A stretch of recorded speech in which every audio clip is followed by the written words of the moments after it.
امیہ اور بنی عباس کے ظلم و ستم کی وجہ سے جو حالات بنی ہاشم کے بہت تنگ ہو گئے تھے، اس میں جو ہے آسانیاں پیدا ہو سکیں۔ تو جب یہ ایک بڑا قافلہ چلا 480 افراد کا، تو راستے میں یہ خبر مشہور ہو گئی کہ امام کے خاندان کے لوگ آ رہے ہیں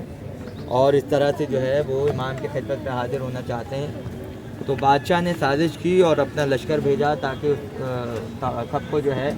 راستے ہی میں شہید کر دیا جائے اور کوئی امام رضا تک نہ پہنچ سکے۔ تو کہا جاتا ہے کہ جب اس لشکر پہ حملہ ہوا تو جو بنی ہاشم تھے، جس میں اولاد امام حسن بھی تھی، جس میں امام جعفر صادق کے خاندان کے بھی لوگ تھے،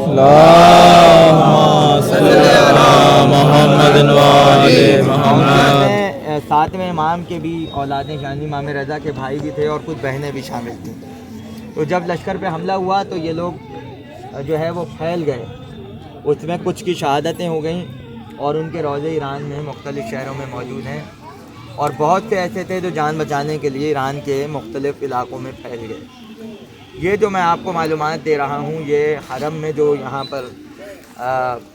حالات لکھے ہوئے ہیں اور جو حرم کی طرف سے کتاب دی جاتی ہے ان کے بارے میں، اس میں یہی ساری باتیں لکھی ہوئی ہیں کہ یہ جو دو بھائی تھے امام رضا کے، انہوں نے اس علاقے میں آ کر جو ہے وہ سکونت اختیار کی۔ ایک یہ روایت ہے کہ یہاں بیمار ہوئے اور وفات ہو گئی اور یہاں ان کا روضہ بنا ہوا ہے، اور دوسری یہ کہ یہاں کا جو حاکم تھا وہ دشمن اہل بیت تھا، اور جب اسے یہ خبر ہوئی کہ سادات کے کچھ لوگ آئے ہوئے ہیں یا امام رضا کے بھائی یہاں آئے ہوئے ہیں، تو اس نے جو ہے وہ لشکر بھیج کے ان دونوں کو شہید کروا دیا۔ تو یہ دو دریاں یہاں پر دو دریاں بنی ہوئی ہیں، اور بالکل امام رضا کی جیسی دری ہے مشہد میں، بالکل اسی کی کاپی یہاں بنائی